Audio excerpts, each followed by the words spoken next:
И снова доброе утро. Я напомню, что мы вот 2,5 часа муссировали тему моды и, конечно, не могли не позвать в гости модных певцов. У нас Эмилио Кампос, Хосе Аграмонте и человек, который является тем, кто, можно сказать, открыл миру их таланты. Анатолий Тараканов. Доброе утро, здравствуйте. Доброе утро. Доброе утро. Здрасте. Доброе утро. Скажите, как называется вот ваша коллаборация, как называется ваш дуэт?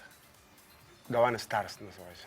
То есть «Звезды Гаваны». Гавана, да. И наверняка вот что-то из Гаваны вы тоже привнесли вот в свою творческую деятельность. Ага, да. А вот расскажите, в чем фишка вашей группы, особенность? Ну, особенность в том, что ребята поют не только на испанском, как вы знаете, на Кубе разговаривают на испанском языке. Ребята еще поют и на русском. И в данный момент мы готовим какую-нибудь песню на кыргызском языке. Ого, Вот, да, очень любопытно. Очень любопытно, но пока не будем секреты мы раскрывать, так пусть это останется Это небольшим скоро, секретом. Это будет скоро, да. А вот песни в основном это каверы или авторские? Есть и каверы, есть, конечно, и авторские песни, очень много. Пытаемся что-то и перепевать, конечно, да, что-то знаменитое. Но и, конечно, как же без своего.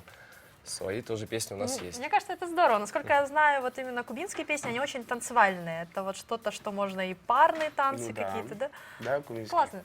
А вот расскажите, пожалуйста, на кыргызском, о чем вы собираетесь петь на кыргызском? Ну, мы, знаете, какую-нибудь хотим песню традиционную, не зная пока какую. Ну, мы знаем какую, но мы не хотим раскрывать данный, например, секрет, чтобы людям было, наверное, интересно. Вот.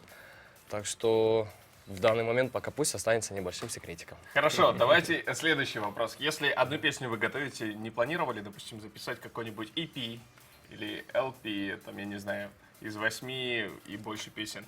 Может, такой полноценный альбом? Нет, конечно, мы планируем, да, вот записать свой альбом. У нас приблизительно сейчас своих песен около 7 есть, но мы хотим в нашем альбоме хотя бы, ну, где-то, чтобы песен 10 было. Готовим сейчас.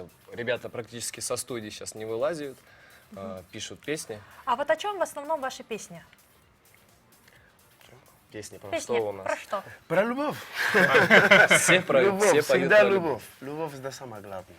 Ну, мне кажется, именно вот как-то Куба, Гавана, любовь, сразу так и представляется какой-нибудь пирс, пляж. Сигара Да, и на любовь, Иссык-Куле. конечно же. Можно снимать клип на Иссык-Куле, да. И текила. Здорово. А вот расскажите, пожалуйста, как вам было тяжело или легко привнести вот именно кубинские мотивы сюда, в Кыргызстан? Как воспринимает аудитория? Аудитория нас принимает на ура. В принципе, музыкантам ничего сложного спеть на другом языке, потому что у них все-таки, как у кубинского народа, это в крови, наверное, петь и танцевать. Ну, точно, я думаю, Кыргызстан это очень энергично, да. Страна. Ага. И что, танцевать будете? И слова излишни, наверное. Но все-таки слова иногда нужно писать. Эмилио, скажите, каким образом вот вы подбираете нужные фразы для того, чтобы вот придумать свои песни? О, Эмилио немного на русском разговаривает. Эмилио к нам приехал буквально неделю назад. Он был в Сочи, так что пока что у парня чуть затрудняемся мы на русском языке разговаривать, но мы его научим в скором будущем.